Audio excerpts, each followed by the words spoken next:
to the Cinementalists. Noun, plural. Definition, those whose love for movies runs so deep, they can't help but do a podcast about them. Hosted by Colton Robertson and Joseph George.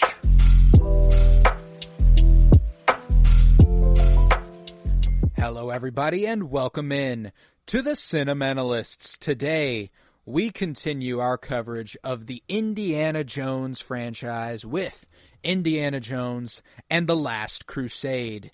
It was released on May 24th, 1989. It was written by Jeffrey Boehm based off a story by George Lucas and Menno Meyjes and directed by Steven Spielberg. I am Colton Robertson. I'm joined by Joseph George. What's up, homie?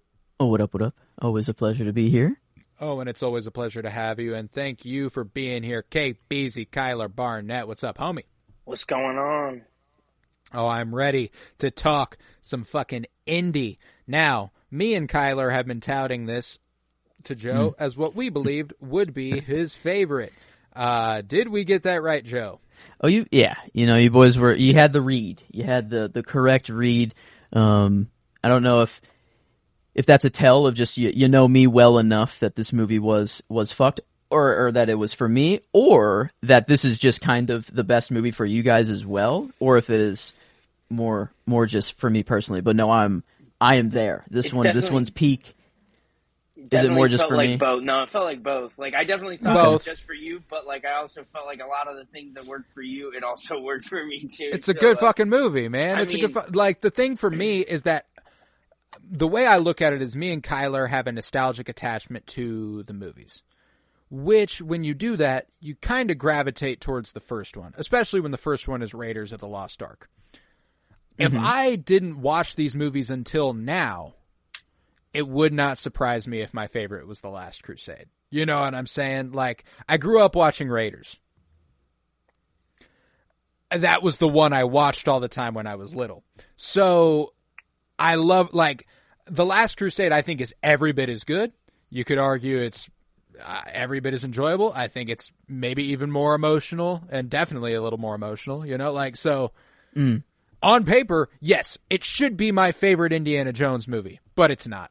But, yeah. I'm kind of weird because, like, I have it where, like, you do, Colton, where, like, this is definitely the one I watched the most, just because this felt like I don't know. Like, I don't want to say there's a little less, I don't know. I just watched that one more. I liked Crusade probably more even as a kid just because I felt like, you know how I talked about this, I think in the first episode, about how Indiana Jones when I was like 9 or 10 made me feel so much cooler and smarter than like everyone else.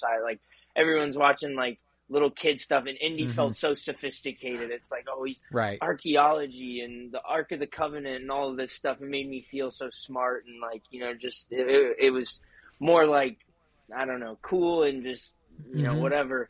Thanks. And so this one, though, really felt like it took it to the next level. It felt like the sleuthing and, like, the intelligence that Indy puts on display, like, almost, like, he really does have this marriage of, like, spy a little bit more in this one. Like, it's not James Bond, but it definitely, like, comes closer, which is funny because, obviously, Sean Connery's presence in this movie. But that was another thing I loved is, like, this movie also really felt like I told you guys that my grandpa like got me into these movies. And so this movie really felt like it diagrammed my dad and grandpa so perfectly. Like I could see young Indiana Jones and even older Indiana Jones interaction with his dad. I could see my dad and his dad in those characters. And so this was just a funny thing. Like I really attached to it because like it just felt like, you know, I didn't get to know enough about my grandpa and dad, like, and how, you know, I got to know more as I got older and stuff. But, like, even as a kid, how I could peg that relationship as just being so accurate with kind of them. And then my grandpa being the one to put it on to me kind of makes me, like, wonder about all of that stuff. So it's just, I love this movie. I loved Connery because, like, I knew he was a legend even as a kid because my grandpa would talk about him. But I didn't really watch Bond. So, like, I knew he was supposed to be a legend, but I really hadn't seen him. And just the, like, schlock and his accent and the way his mannerisms in this movie, it's so funny with him and Indy, man. And it's just, like, the sidekick action with Henry. those two is just too funny. His voice. He's got a voice, man. Oh, dude. I guess this is where my nostalgia for Indy begins, really. Like, this is, like, Raiders and, I've never had that before. These are my first watches through them all. But this movie, I'm like, oh, this is young Indy. Like, we're getting like the origin of some of his fears. We're getting like some of these explanations. I'm feeling like I am more enthralled in the character than ever. Like, I'm caring for Indy and like all of these, like, I know stuff that happens in the future, and like, so I feel like I'm with him more in this movie, which is the opening sequences in all of the movies are just fucking, oh my god. And this one I actually have seen. I've seen the sequence. I had no idea that it was this movie. I just saw it on like Twitter, or I don't know. I just watched it at one point. But out of context. And then now watching it in context after The Fabelmans as well. The Fabelmans really has just changed the game for me, and Spielberg and everything. Spielberg's a different lens and a whole just awesome human. But this was another epic just opening sequence and giving the origins for, like, he's in a bucket full of snakes, you know, but he's like, I don't know, a snake doesn't bother him at first whenever he's just with the boys in the opening, but then it's like in all of them is where I guess the fear comes from. Yeah. So it's cool to see that moment. You know they're gonna just beat the trope of anytime there's an animal on scene, there's just the most absurdly ridiculous amount of them in any one setting. I mean, they just get the most mileage out of it. Bro comes face to face with a fucking lion during that sequence. I love the open. It does more effectively than any movie ever this trope. The one event defines who this person is and becomes, you know, there are sequences where, like, whenever they're like, and this is how this person got the shield, or this is how this person got this trinket or this bauble or whatever the fuck. But this does it so effectively in creating Indiana Jones persona, basing it off a guy he did not respect, and he was like, but you're cool though, I kind of fuck with that, but like, fuck you, but you look cool, you know, like, I like your vibe. The snakes, the whip, all of it coming to fruition during that opening sequence. It's awesome. I love it, man. And one thing I love is, like, you talk about going like this trope, and I think the way this trope gets done a lot is a lot of times, like, you feel like, or at least I feel like, there's a lot of exposition involved. It's a lot of speaking to do it. You know what I mean? Mm-hmm. There's almost like no speaking in this stretch. Like, there's little one-liners and stuff. But like, one thing I love is, like, the sounds and the score really, like, that's what's building this character up to this, like, the lore of the whip and the hat and everything, like you just talked about. Like, that's just, it's so well done and it's so awesome. And then, like, the way that whole scene ends with Indy's dad, and just the, like, you know, there's that way that 10, it's framed. First 20. Of all, the framing and just the filmmaking in this movie is some of the peak of the franchise, I'm afraid. Like, it's so good. The framing in that shot where, like, and I'm sure the reason that his head's not in it is probably because they didn't want to age out Sean Connery. You know, they didn't want to do that, which, don't care. The way they did it, like, really built. No, it's like, really, and again, you are coming into a movie that released in 1989. Sean Connery is a fucking legend. You're teasing Sean Connery. Right. You know, like, you're going, like, you know the voice. You know, like, that's Sean Connery. And even if you don't know who Sean Connery is, you hear the voice and you know the fucking voice, which is kind of insane. Is it sad that I know Sean Connery's voice from a Saturday Night Live skit where he's like, someone is playing him on Jeopardy, I think, and it's like, that's funny. I don't know. He's like, it's just a character of Sean Connery. That's the first I ever heard his voice, because I've never seen any of the Bond and stuff. But knowing, like, hearing that voice, you're right. Like, I'm like, oh, that's Sean. Like, that's Sean Connery. I'm like, oh, that's his dad. And then it Henry clicked. Boy? I'm like, I was told that, like, yeah, he has a dad. I'm like, okay, Sean Connery. And so I've heard enough about the movies, you know, to kind of put some things together. But I mean, it really was in these moments that I'm getting you mentioned earlier The Fabelmans and how that's redefined Spielberg's entire filmography. And this movie specifically might be the most redefined, at least of the indie movies, in Spielberg's career. Obviously, the relationship with the father and being, strained because the father was committed to his work. It took him away from his family. It led their mom away from them. Obviously, Indy's mom is passed, but it's not the case in the Fabelmans. But they kind of allude to the idea that like it's his fault he wasn't around when that happened. He was too committed to the work. And they do roughly the same thing in different ways, which is another thing the Fabelmans. But what you do, it's kind of like what I do, isn't it? And then the nail in the coffin that is always brought up around the Fabelmans is a weird Oedipal thing, where him and his dad sleep with the same woman, a blonde woman who is objectively beautiful.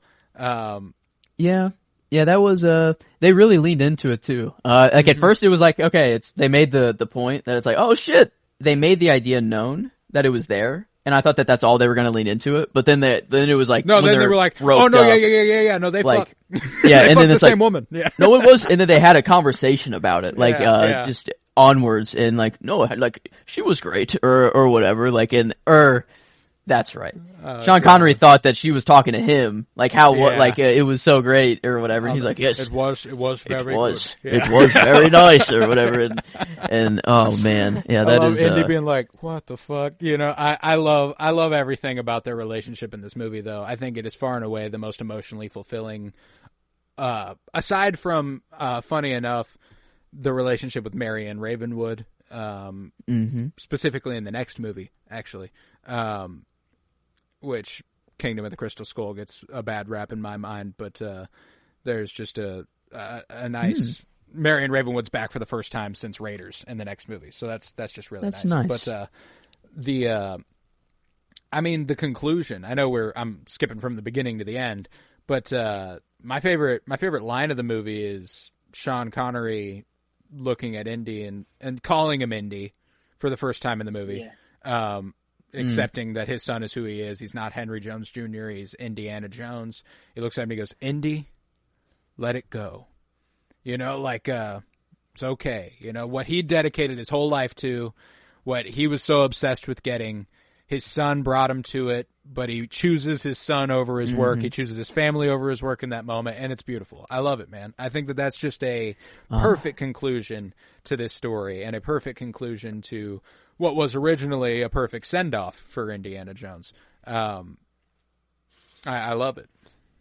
I was a little scared because whenever he said it cannot break or go past the seal of this chamber, I thought that meant like if anyone drank the water as well, when they leave, they also die. So I was like, does that mean that like Indy and like, cause Indy got stabbed, like dude was like, like I guess after, thrown off or thought to be thrown off the cliff and everything, but he was like stabbed a couple times before and like struggling and like on his last legs. And I was like, okay, like you guys said that this was kind of like, it could have been like a send off. And I'm like, are they going? Die? I'm like, wait a minute. They like both his dad and him could die here. And then I'm like, okay, it's just the Grail that cannot go past. I'm like, I like that much, much better. But yeah, the whole, it felt like, it's cheesy, but the best cheesy that I want. It is like or maybe not cheesy, but like classic I don't know. I feel like I'm putting a simplistic tone on it, or like that kind of, it's not what I'm trying to go for. It's like, it's so happy. It's just such a good underdog comfort sort of thing. Nazis. I mean, we're firing on all cylinders. We're fighting against an evil. One reason I think like I said like it's got a little bit of camp to it, like it's kind of campy or like almost the way that like Raimi does it, and it's not nearly as over the top in that sense, but like almost the way that people call like Raimi stuff and like some of the like effects or whatever, his little gags, like campy. It's almost got that, but it's not. The thing I think that makes it like, you can. it's enjoyable, or it's not something that you can look at as a negative, is because of like when you're away from those moments, the movie is so well put together. Like this movie has so many different like pieces where like I can remember specific like 25-30 minute sections of this movie because they all just have standout moments. Like you have the opening sequence, which like from start to finish, that's just fantastic. There's so many good things and things to enjoy in that. Whether it's the framing, the score, the action, whatever it is, all of it. Just young River Phoenix, who sadly passed away about like 5 years after this. What was the kid was supposed to be like the movie star of his generation. Like he was going to be the guy. Played countless fantastic roles. Him and Keanu Reeves were like best buds. They were. Right? I believe so. He My Own Private Idaho with Keanu. He'd done plenty of work, and he died tragically young. He's Joaquin Phoenix's brother. It's oh my god! Him and Joaquin were going to be like the guys. They were going to be a big fucking deal, and he died super young. Very sad. Dang, that makes that opening sequence even better. He's a fantastic performer, and the way he emulates Harrison Ford is really fucking impressive. Like the mannerisms and the way that he speaks, there's a lot that he is obviously performing indie. It's really good. It belongs in a museum too, like the cadence and like just the like tone, the like way he tries to say it, like belongs in a museum. It's so good, but, man. Like I said, I mean, there's just every bit of that movie. Like, I can picture every sequence. Like, you get the Venice scene, you get the castle scene. Like, I can remember all. Those are only stretches of like 20 to 30 minutes of the movie. And the movie's made up of like 6 of those, and I can tell you what happens in all of them. From like, you can almost diagram it that way better than I could tell you like from start to finish. Like, I could just say, there's this first beginning opening sequence for this, and this, and then the Venice sequence. And I mean, just, there's so much to love. There's little, like, one thing I love about indie, and it's not, I don't know if it's as prevalent in any of the other ones as it is in this one, but like, they lay the groundworks for things that happen in their movie, like little clues. And it's really not even that hard to pick up. Like, once you've seen the movie once, like, Joe, if you watched, this was your first watch, you'll watch this next time, and like you'll get all of those little things. Like there's a part where the guy that's working with the Germans, he hangs with the blonde lady and stuff, and he goes to Indy to give him the first piece of the Grand Maester Pycelle. Yeah. Wait. No shit. What? That's Julian Glover. Walter Donovan. Oh my god. Pycelle. Yeah, yep. That's second movie that me and Joe have covered within the last couple weeks where a very young Julian Glover pops up. That had to have been recent. Him and Lucasfilm have a very strong working relationship. His most recent credit was in the show Willow. He was another Lucasfilm thing. So he was in Empire Strikes Back as General Veers. He's in The Last Crusade as the main antagonist, essentially. Grand Maester Pycelle. Yeah, popping up again. That's a good strength. I mean, the characters here, like the strong, the love interest that turns out to be a Nazi. That sucks. You know, that just blew to She's flip on there. Yeah, she's a Nazi, Henry. Don't listen to her. Yeah, it's and they both like. They hate that they both fucked a Nazi. They're like, we both got tricked. You know, we were both like, we would never. We hate Nazis, clearly, but we both got duped and we both got tricked into the same thing. But that, like, the love interest was at least she had more of a, like, character to her as well before all of the, like, the twist stuff happened. She was just very smart and like a professor, right? That he was going to meet somewhere. Is that right? And just, she's at least it was, or a doctor of some kind. I think, because they call her doctors.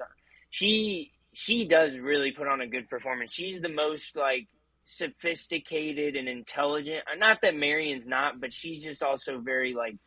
This girl's very elegant, and and Indy is just captivated by that, and you can see it, and it's like, oh man, this makes so much sense for where this character is and stuff, and like.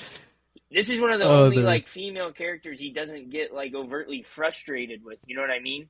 Like usually, like he has someone who's kind of aggravating him at certain moments or points, and like he is just like, oh man, just like hypnotized by this. He's girl. taken. He's taken. Yeah, no. The line. Sorry about that. I think I'm back. I'm back. All right. Sorry about that. The line when they meet, whenever he's like, "I got my dad's nose and my mother's ears. The rest is yours." Yep, we get. I was like, my man.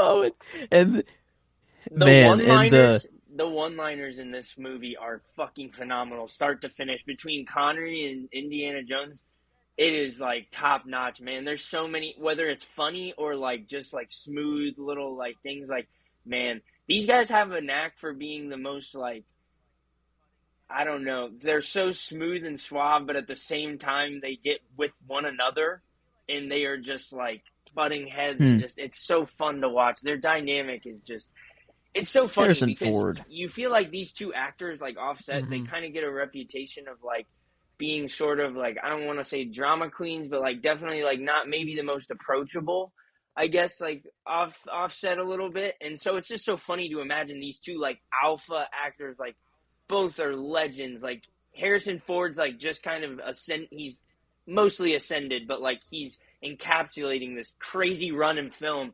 And Connery, obviously being who he was, it's so funny to see them come together and like, hey, it's not necessarily like it's Indy's movie, but like you are just as important and like relevant, and it's just so fun to watch them come together for that. Because like, I don't know, I guess on paper you would kind of feel like that shouldn't necessarily work as well.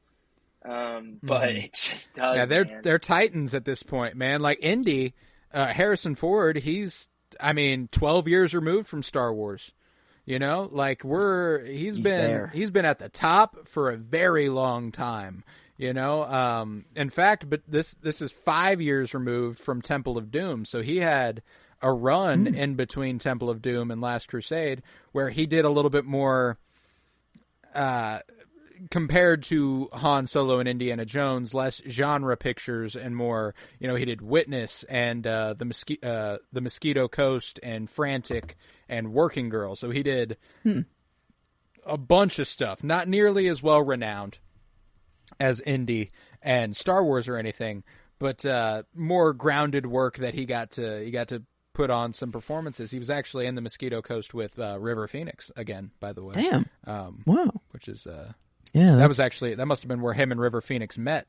That's tragic. Because that stinks to hear. I had no idea before this, and that passed at 23, but like very very young. But Harrison, he's at the top of his game, and he just radiates this by now. Like he is. Oh, dude's a fucking movie. Dude star. is just, and he's indie too. Like like you could just tell the love is here behind the movie the whole time he's making it, and there's so many just classic indie like this. It feels like this is where the I can't really be nostalgic for indie yet. Like I don't have the years and these memories, but it feels the mileage. It feels like it's finally started. Like I feel like I'm in the know of all of the indie quirks and all of these things. Well, I just really like the way his character, like in this movie, I feel like they give Harrison Ford a little bit more between the relationship with his dad and then the way he interacts with the love interest in this one.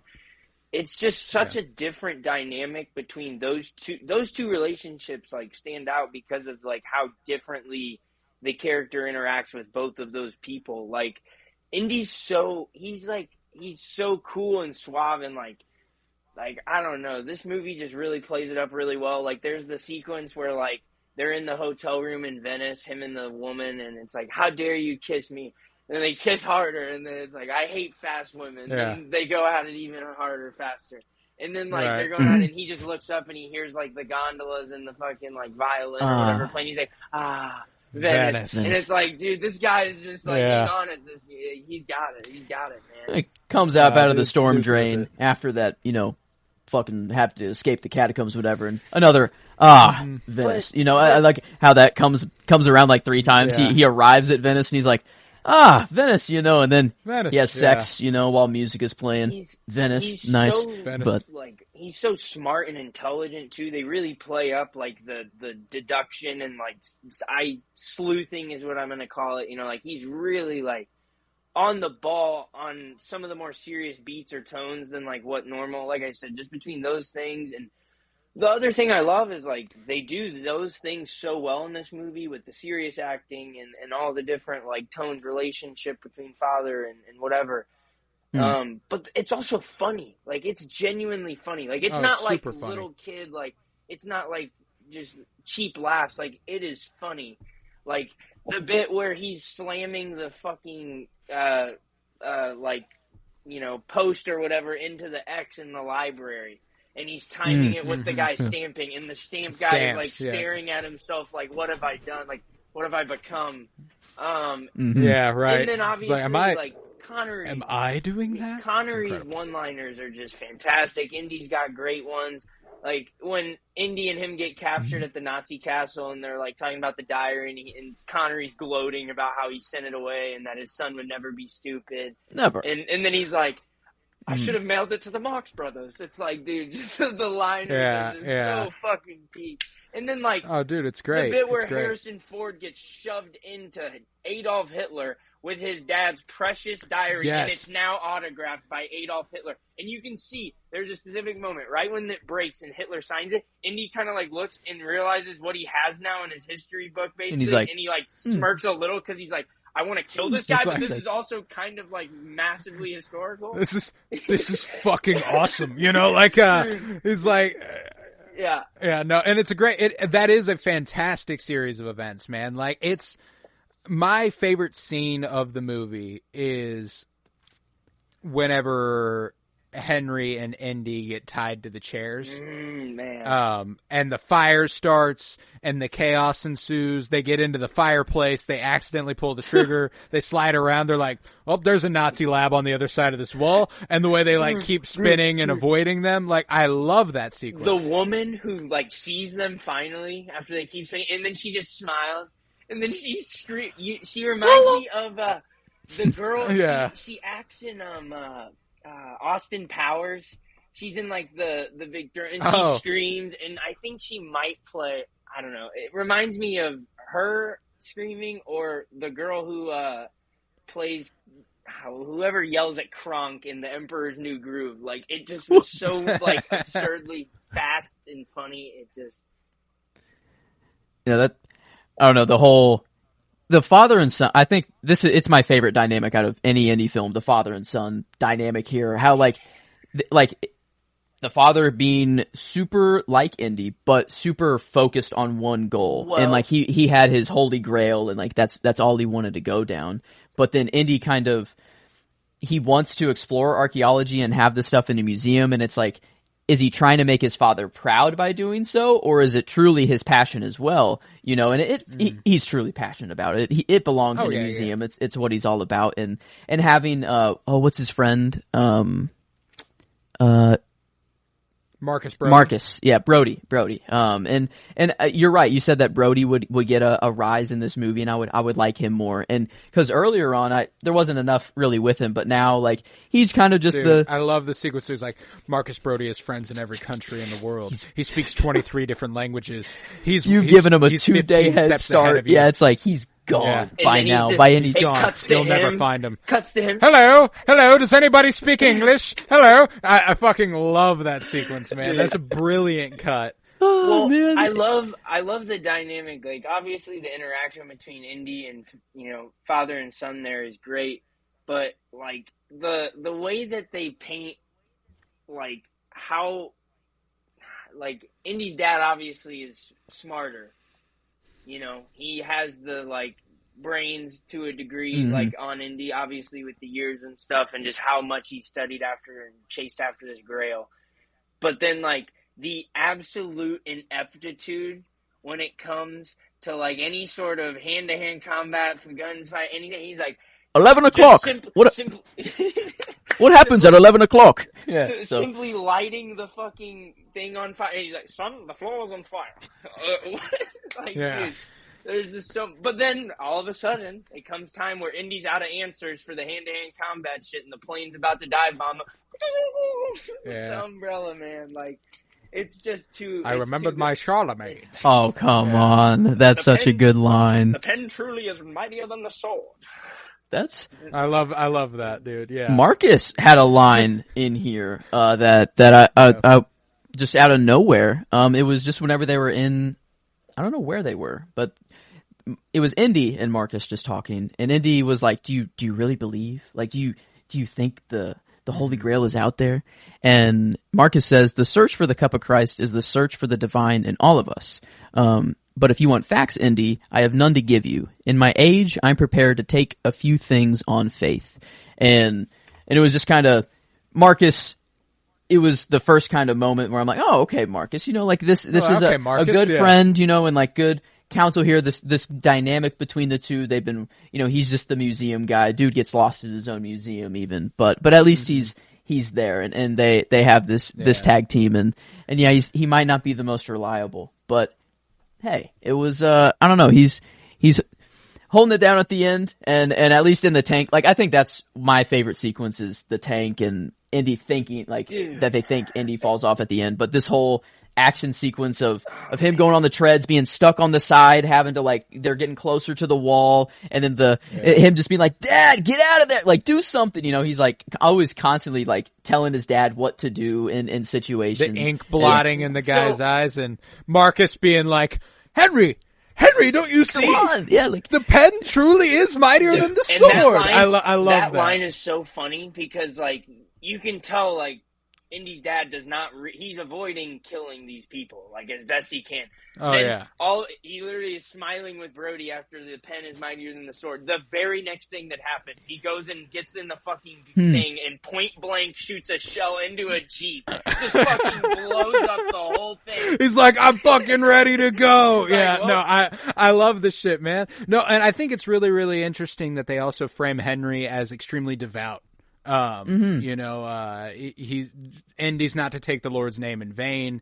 The cup, the Holy Grail it's not just that it's a fascinating artifact, but it's holy significance is something he values on a whole other level. You know, I think that, I love the contrast there. Like whenever they escape from the room for the first time where Indy shoots 3 people and Henry's like, "What the fuck, man? Like, you just kill people? Like, you murder people? That's something you're into?" And I love the way that they kind of get to know each other again. It's obviously clear that Indy hasn't seen his father in a very long time. And not just that, they haven't talked in even longer. Yeah. You know, like, they do not know each other. Another one of my... Oh, sorry. No, go ahead. I was just going to say that, and I may be stealing your thunder. The scene in the blimp where they sit there and the Zeppelin, he tries to talk to him about it, and his dad's like, "I'm here now. What do you want to talk about?" And he's like,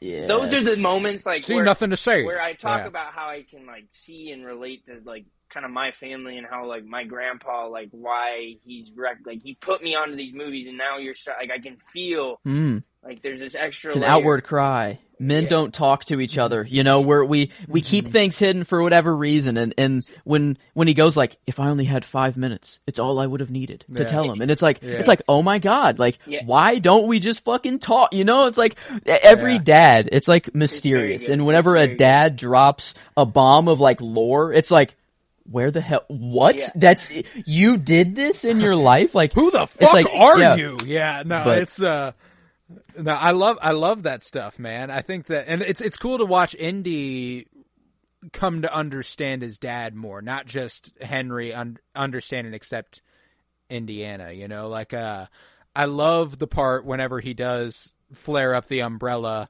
And, you know, the birds fly into the engine, the plane crashes, and he like moseys away with the umbrella on his shoulder, and Indy watches him and is kind of like, no way, but like that's my fucking dad, you know, like there's a little bit of like a. That's why those moments feel like so impactful on that relationship, because you build up all of this, like I said, ineptitude almost. Like, think about how he looks at the beginning half of that arc versus you have that, and then the tank scene where he does step up. But at the beginning, you're in the castle, and he's fumbling every bag known that he possibly can. And then he gets in the plane, and it's 11 o'clock. What's happening at 11 o'clock? And then it's like, Dad, are we hit? He blows off the whole fucking rear rudder of the plane. He destroys the rudder. He's like, Dad, are we hit? He's like, what I'm afraid we are. We are hit. More or less. Yeah. I'm afraid they that's right. like, That's right. It's like, so funny, dude. God, it's so funny. Oh, dude, but that whole, like, the Zeppelin sequence when they do try to have that conversation is so good. But prior to that, whenever they're sitting there and the Nazis come on board and Indy disguises himself as the tickets please guy. Ticket. No ticket. That's one of my favorite fucking bits in the whole movie. And everyone being like, oh. I love it. So I love funny. it, dude. Well, and then, like, I think they build it up. Like, Indy's having a tough time trying to, like, I don't want to say respect, but kind of, like, really respect the man his dad is. He's like, man, you're just a nerd, and you were a nerd who didn't even, like, look into your family. And then, like, when I need you to step up and be be a dad, be a hero of some kind, you kind of suck, you know what I mean? Yeah. Like, and then, like, it comes time where he's like, they're trying to kill us, or that's what Indy's dad says. And he's like, I know, Dad. Yeah, he's like, well, it happens to me all the time. He's yeah, like, it's like, well, it's a new experience for me. and whenever they finally make it out of Berlin, and they're like, Dad's wanting to go. He's like, or Indy's actually wanting to go. Is that right? No, Is that the dynamic? He's like, Brody. He wants to go to Brody in Venice, and his dad's like, my diary's in Berlin. And go after the work again. And then that's right. Yeah. You want me to go right back into Berlin? Like back into the Nazis and into the Fox Den, he says. Yeah. By the way, there's a line in this. Yeah. It's so funny. Like, I think any movie that has Nazis in it, there's like one moment where somebody just has to come out and say like the most obvious like thing in the room, like Nazis. I hate these guys. Yeah, I love that. I love that, man. Like, so good. Like setting the record straight there. I really. Yeah, no. This was a first watch for Emily. She watched this for the first time with me this last week too, and it's always a good frame of reference. I always bring this up whenever she watches one of our movies with me that I've seen, that I'm nostalgic about and I love, to see just how good it is to someone who's never fucking watched it, She thought it was so fucking funny. Like, the tickets please moment had her laughing her ass off. Nazis, I hate these guys, made her laugh. Like, and that's always like, I always feel vindicated. I'm like, these are good movies, I'm like, but it I love gets you to that laugh, shit. but then gets you to cry, like at the, like, I mean, to build up his dad and like the search for the Grail. Like, I think that's the point of him letting it go at the end. It makes it feel so much better. Like and him calling him Indy, like true, like that, and that's what got Indy to turn back. Indiana. And just the he's been calling him Henry Junior. Junior. Don't call me. Yeah, he hates Junior. I love after the dog. Indiana's the dog's name. Are you kidding me? The whole time? But okay, I love the part where this is so relatable. Anyone who has ever played any sort of sport, not even necessarily, but if you have ever played a sport for your dad, like your dad has been your coach. Oh my God. You can relate to this so much, but those moments when you just like beef with your dad, it's the moment when Indy first rescues Henry. And first of all, Indy's dad is being a dickhead. He breaks the thing over his head, and he's more worried about the damn pot than he is Indy's head, and Indy's like pissed off, which that bit was funny. But then, thank goodness, it's a fake, and he destroys the whole thing. Yeah, I love that. He keeps calling him Junior, and he's like, we can't get out of here. Like, how can you and then Indy gets so mad. That, like, beef with your dad where you just crash out and go nuts. Like, this is, like, exactly how it feels. Like, if you've ever played with your dad and he yells at you after a strikeout and you go back out to the field and you're like, fucking dad, like, what do you know, man? Like, God damn it. This is what I always envisioned I was capable of doing in those moments, was just taking on three armed men with no weapon and de-arming them and then just lighting them all up. That is what beef with your dad will do. Anyone who has ever, like I said, you probably, odds are you've had it with your dad regardless. But if you played sports for your dad, this is the most relatable thing you'll ever see. He wants to prove himself to his dad, because it's like they're in the same That was field. pure rage. Just oh yeah, fuck you, Dad. I'll show you. Well, that's the thing, is that while he does want to prove himself to his dad, he simultaneously feels like he shouldn't have to. Like there's that's relatable for essentially any person with parents.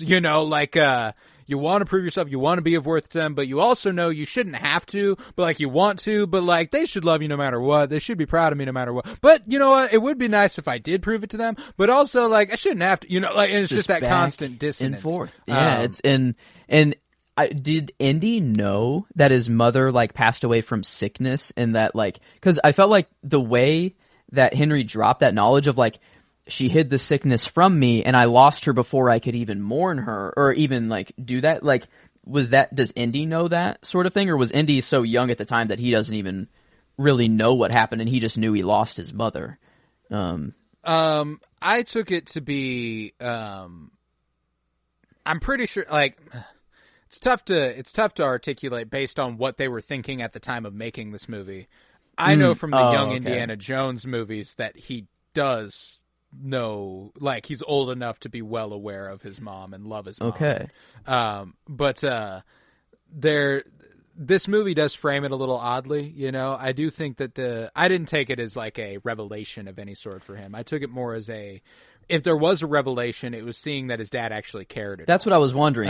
If there was some tension before and that's why they didn't really talk, is because like he just thought that he didn't care for his mom, or like there was something there that I just didn't know about. But I mean, it was there's been tension with his dad his entire life. Like that opening sequence, like it paints it pretty well. I mean, I think the no face does a lot to paint that too. It's like I know they're setting up Connery and saving him for a bigger reveal later, but like it also does pose. He notably never looks back at him. And then like think about it, Indy's coming in with this urgent thing that he arguably should be proud of. It all starts there, and then it's hey, say Latin alphabet. You know what I mean? Which is also funny because of the relevance that ends up being later in the film. But still, also just awesome. It matters.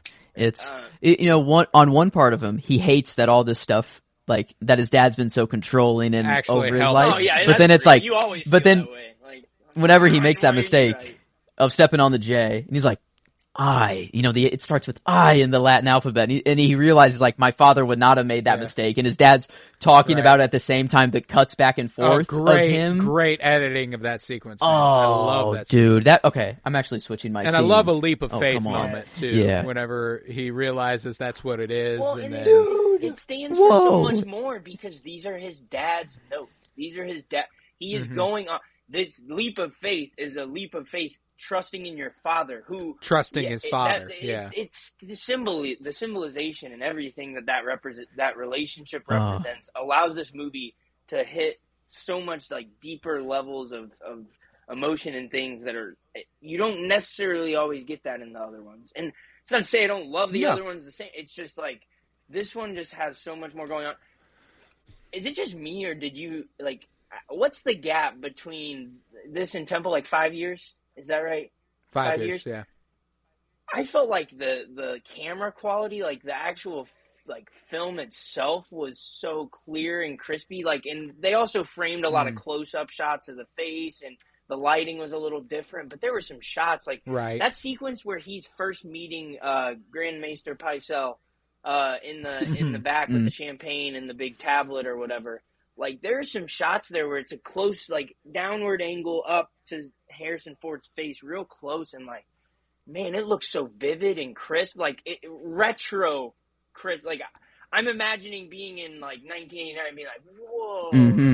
Like, and then the action sequences are fucking phenomenal, whether it's practical or visual. But, like, man, that sequence with the plane in the tunnel, when it's literally sliding with the car next to like that's so they do some things that like there's tropes in the action we've seen before, arguably in all of the movies, like the trope where there is a moving object moving Indy closer to peril while he's also fighting someone he's entirely outmatched by. How will he ever overcome this precarious situation? but it's like it's so much it's still fresh. Like it still hits. They change it enough that it's still fresh and it's still awesome. And Was the big guy in here? Did he have to fight a really big guy? Because I remember it wasn't super big, but I mean he's just on the tank.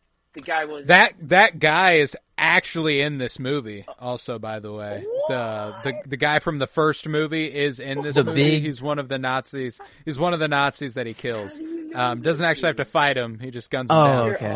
His name's Pat Roach. I'm like the actor. I wondered if I missed the fight because I remember last time being like, does Indy just always have to fight some big motherfucker like this? Just huge guy that he's like, all right, well.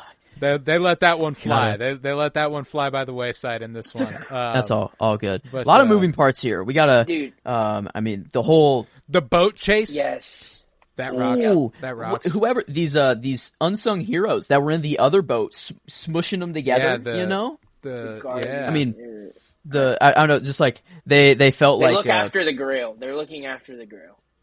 That's who they are. It's the Brotherhood or what? Yeah, the people that have the little symbol or whatever. That was cool. Yeah. That was another cool little part of like, at first they seemed like complete like antagonists or whatever, but then it's like, no, we do anything to protect the Grail. We know the secret, actually. My soul is prepared, is yours. Whoa. And like, I love that moment, man. He it's super strong. Down on the fact that like, if I'm dying, ready to die. If I'm dying, you're dying.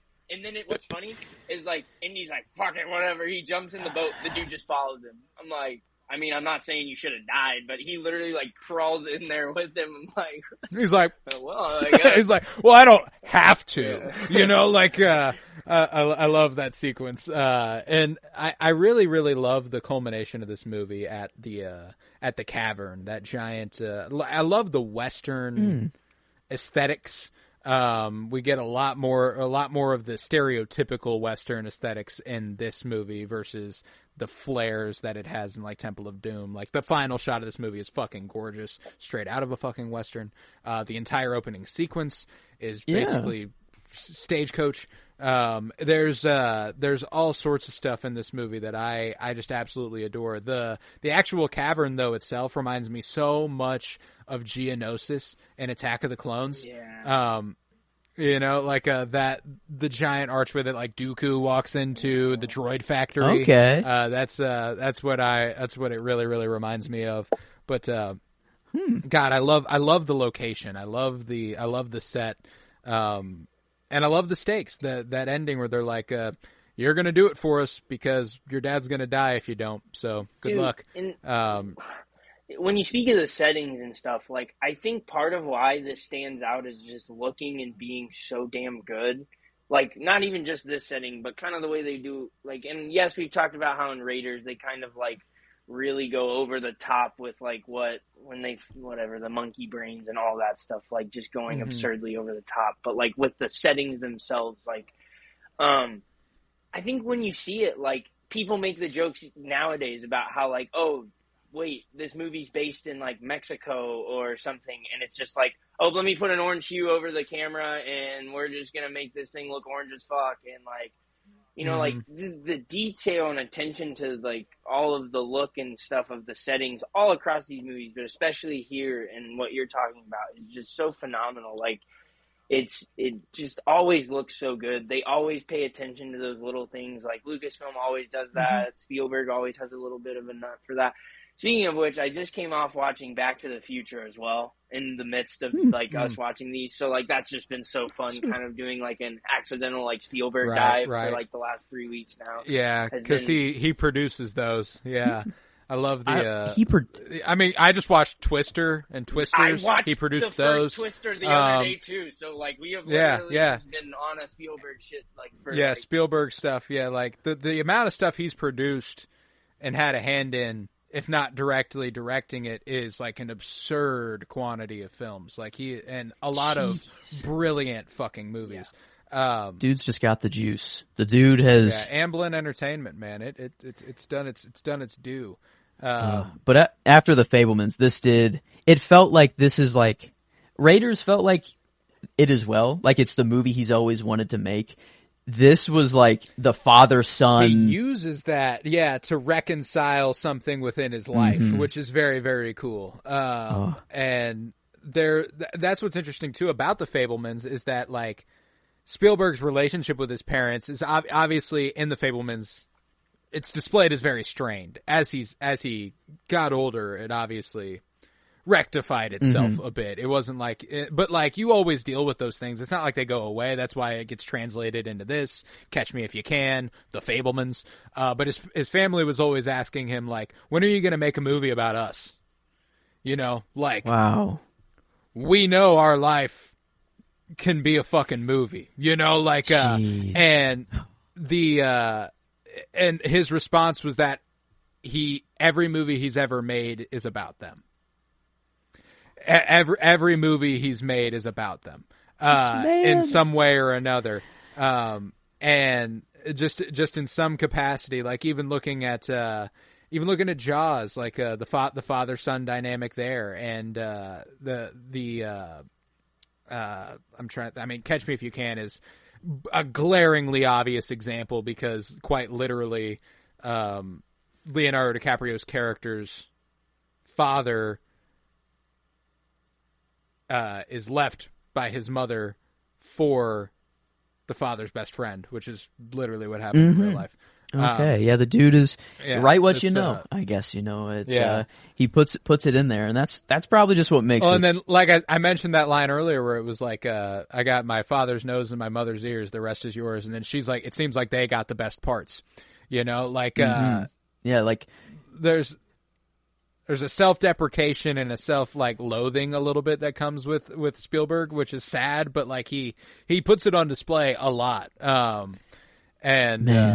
It's funny to see him plug, like Harrison Ford into that scenario. But like, I would love to be Harrison Ford. I don't know, that'd be myself onto Harrison Ford. Yeah, that'd be awesome. Me too. To have that opportunity and be like, hey, you're not playing me at all, like for sure. But like if I was here in this situation, here's what I would do. And it's with Spielberg's movies more than any that it shows me how much a director does shape a movie. This movie was written by a guy named Jeffrey Boehm, based off a story by George Lucas and somebody else. And everything within the story we're relating back to Spielberg. Yeah, not George. And it just kind of shows you how much.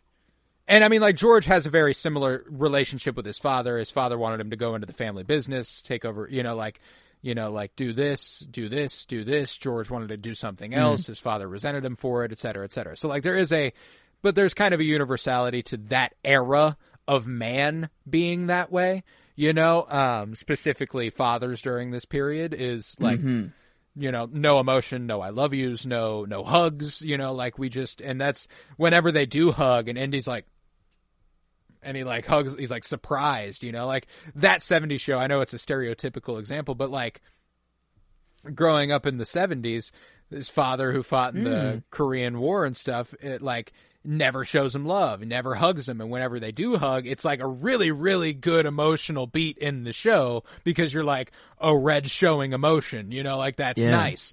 And so like that's what makes stories by people from this era or set in this era hit really hard as it concerns parents, because it's interesting that was just kind of a universal experience at the time, So literally what I was talking about with my how I can. Exactly.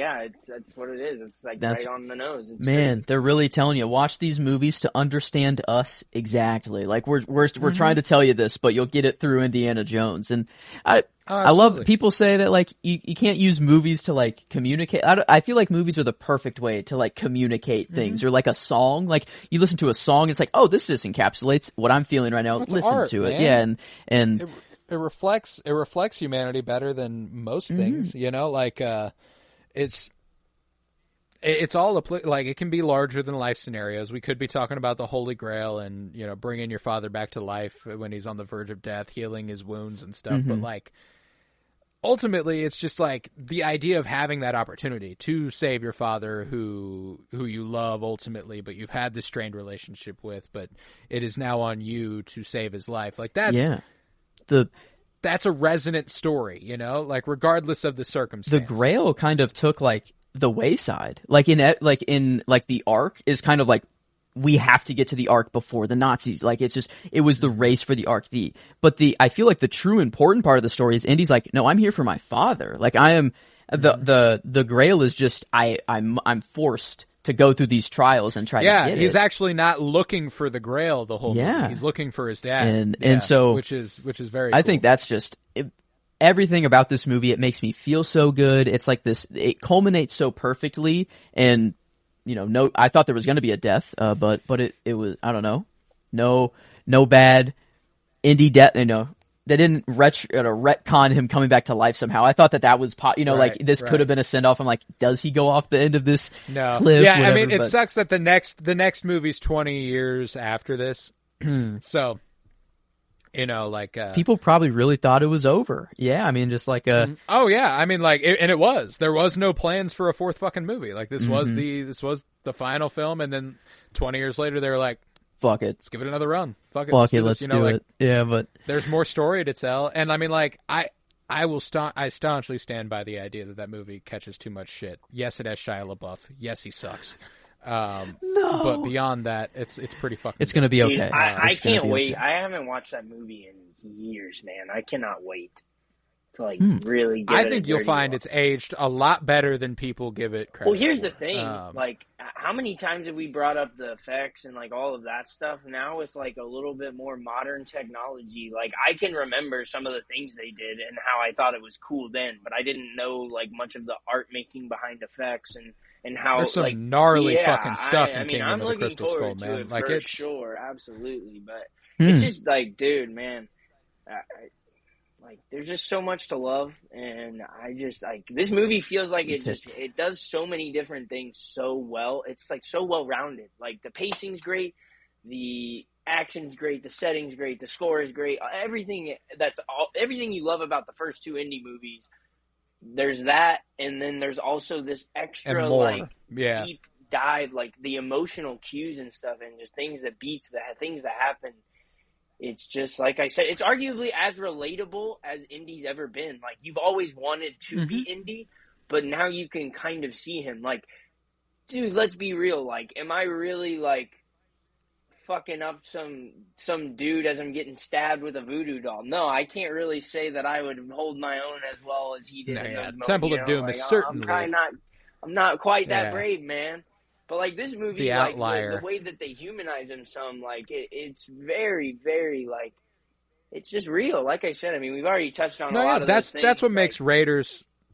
That's what makes Raiders and Crusade stand out in this franchise. That it's the most human Indy ever is, and that only continues, as Harrison Ford gets older, he's still capable of the action, but you need to rely less and less on that, it does need to come down to more emotional storytelling, it literally has to, or else what are we doing here still, and that's the crux of the next two movies, Harrison Ford faces a little bit of people got annoyed after Dial of Destiny because Harrison Ford's in a little bit of a similar state as Mark Hamill in The Last Jedi, where it's kind of he's an old man who's lost faith, and that's, but guess what?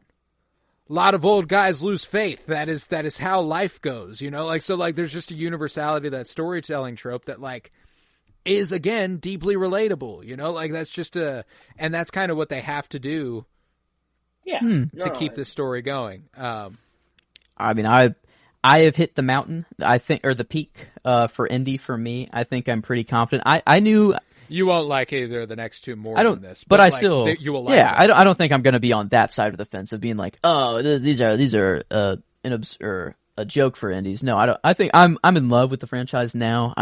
This movie has solidified it. I knew halfway in to this movie that it was probably already my favorite. I was like, exactly. I'm watching my current favorite indie movie, and I mean, I put it up on my list. It's currently above even a lot of Star Wars film. It went above Star Wars very quickly, which is crazy.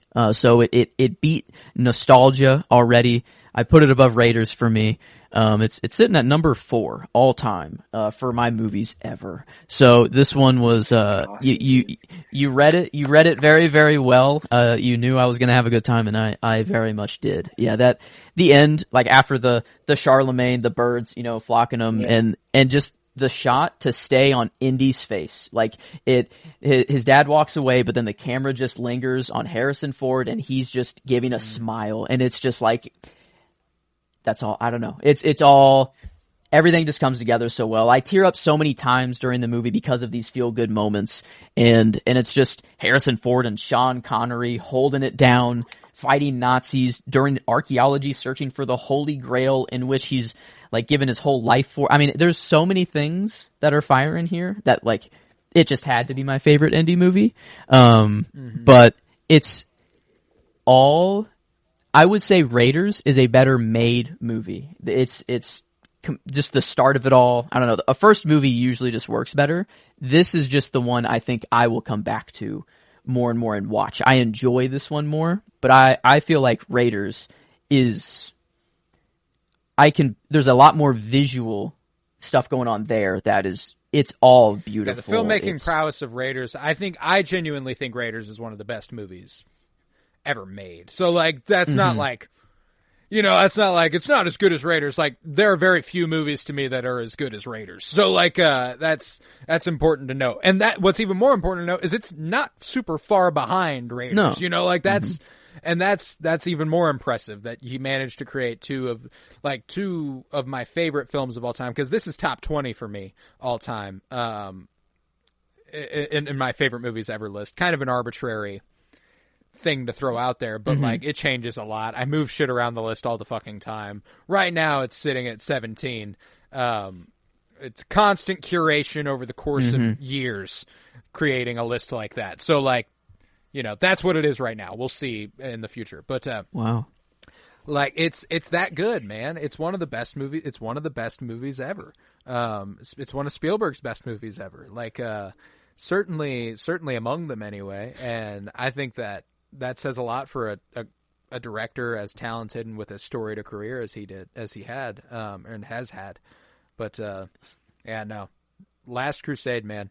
I think we're steady. We high, a little bit lower, high, and then we're just gonna kind of do that the rest of the time. But that's okay. There's got to be peaks in there and some valleys. Peaks and valleys. And but it's the, I don't know. I don't think I'm ever gonna turn and be like, oh, now I hate the character of Indiana Jones now, and I'm gonna have a bad time watching it. Yeah, that's just impossible for where I am right now. I'm like all the way in, and I can't wait to get the next ones. And I don't know. I'll go in neutral, or try, as the best I can. But I think I'm going to come out the other side already happy, anyways, because I'm left at a pretty high. Joe, that movie, the next one, there is a scene that happens pretty early on. It might win you over. Like, it might tide you over through anything else that happens the rest of the movie. Like, is this another sleeper? Will I somehow like this one more? No. I'm not saying that. Kidding, I'm just telling you, like, there is a scene that may just be able to placate you for much of the movie, honestly. Like, it's something that I think you might find pretty... What I will say, while I don't think you will come away from Kingdom of the Crystal Skull being like, you know what, I do like it more than The Last Crusade. I will not be surprised if you love it more than most people. Okay. It's Indiana Jones sci-fi. Ooh. Okay. Yeah, like that's okay. We've never gone there. We have not gone there yet. Like I'm like it's. I won't elaborate, but it's science fiction. And I think it wouldn't surprise me if you come away from that one surprisingly high on it compared to a lot of people.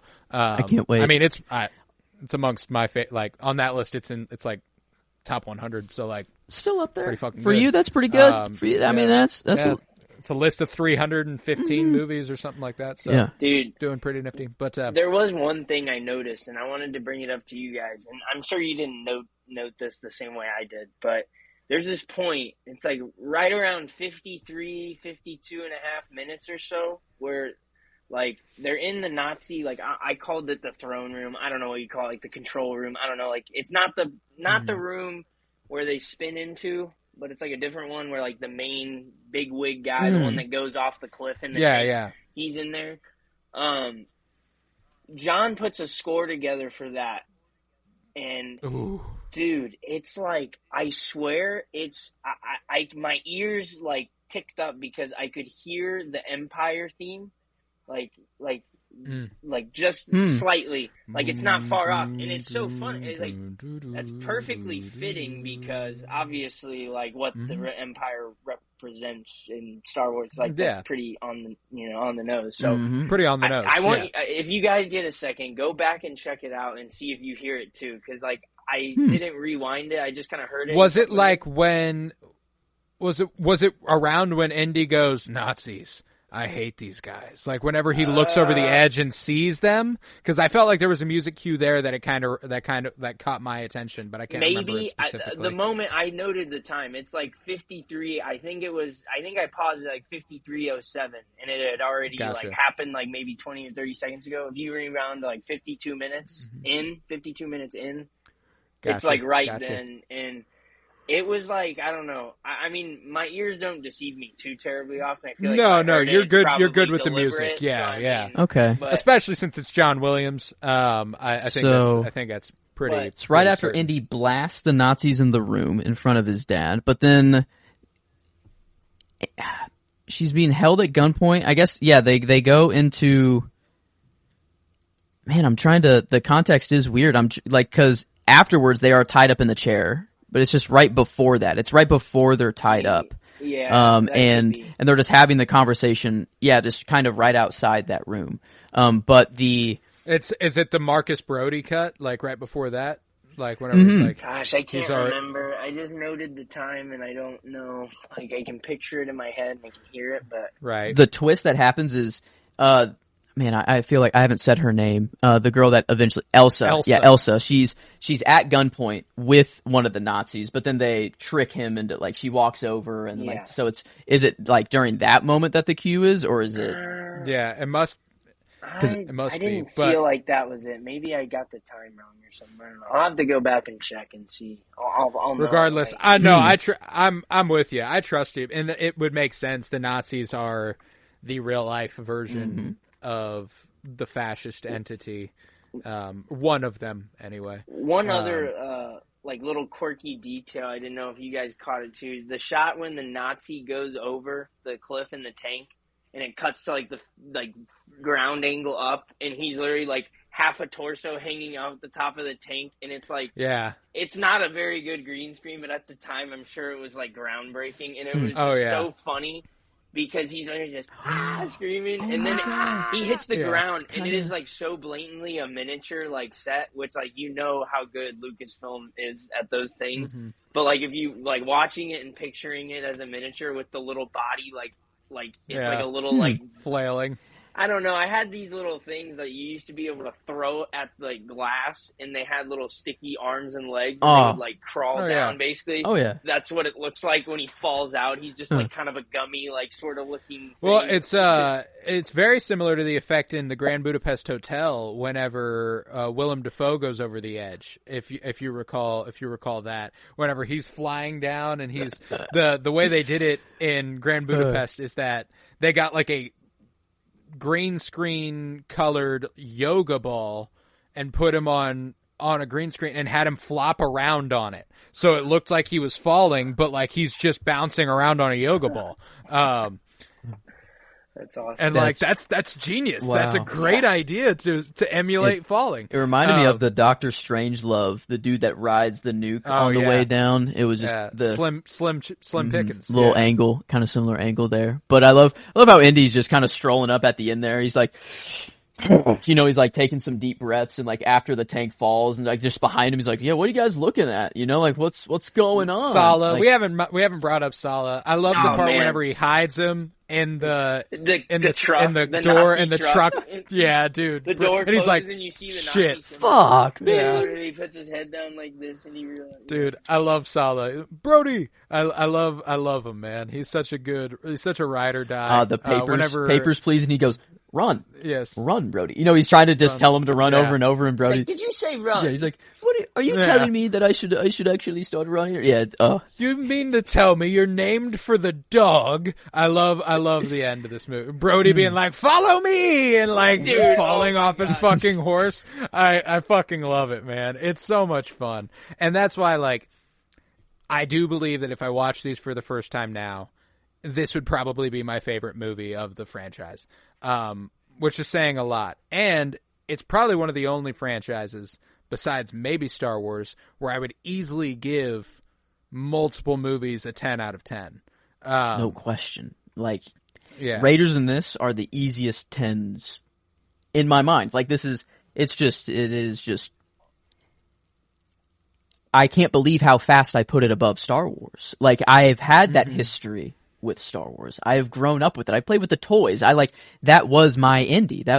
Those were what I loved. But no, I'm like, I recognize Empire probably better. Like we did just have a live, rewatch of Empire. My list, I still have Empire up there. Return of the Jedi is still above it right now.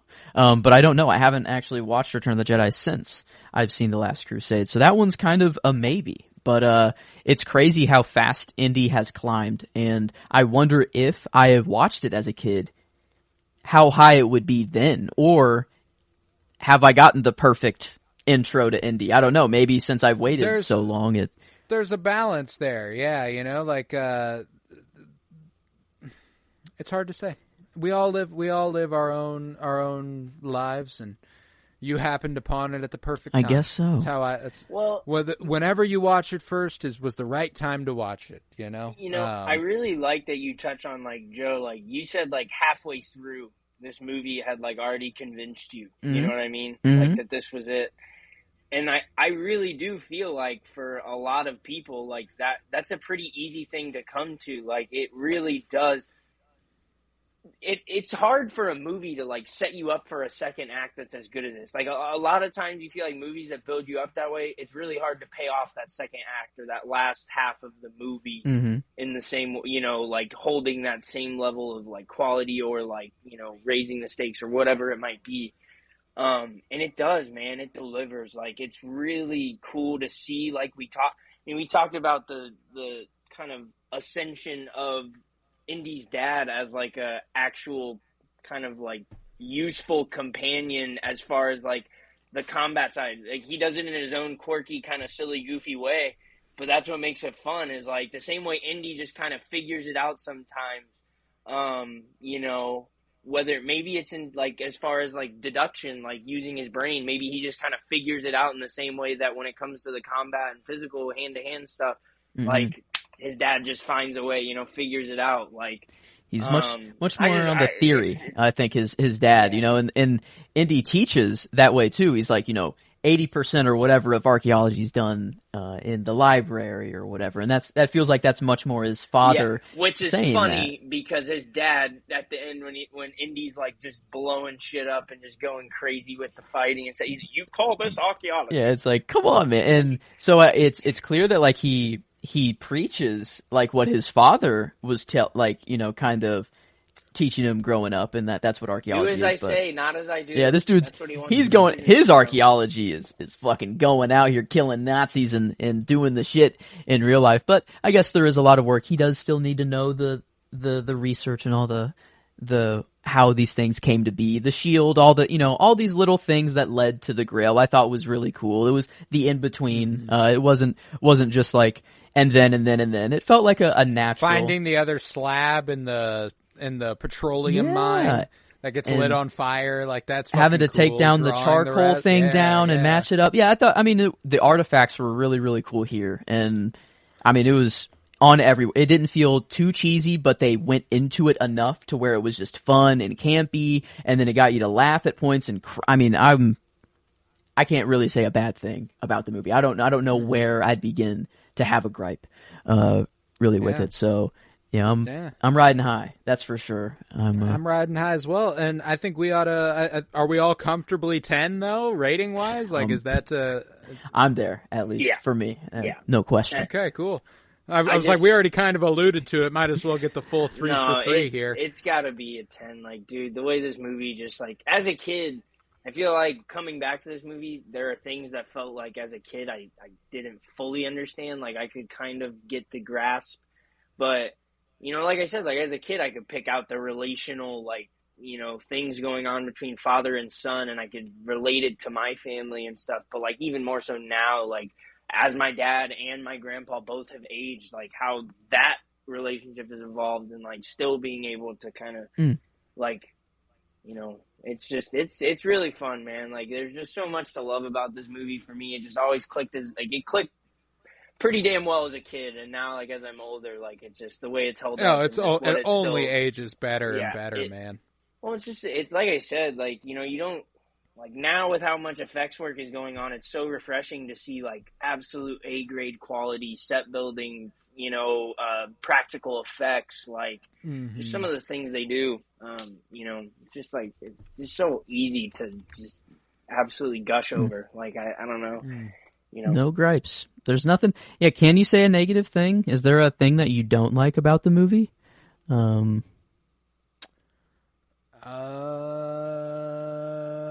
Nothing's coming to mind, at least. At least the math is easy here. There's no math necessary. That's just straight up tens across the board.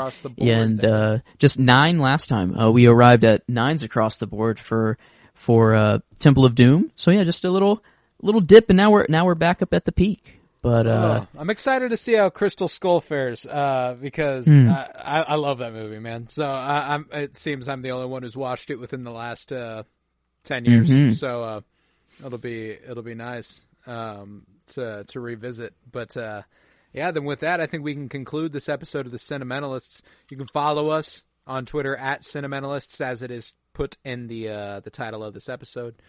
Follow at PennyBloomPod for anything going on a grander scale. 7th, and we will be back next Friday with Indiana Jones and the Kingdom of the Crystal Skull here. Yeah, with that, we can wrap it on up. I was Colton Robertson. I was joined by Joseph George. Thank you very much, homie. Oh, thank you for having me. It's always a pleasure to be here. Oh, and it's always a pleasure to have you. And thank you very much, KBZ Kyler Barnett. Absolutely. Absolutely. And remember, let my armies be the rocks and the trees and the birds in the sky.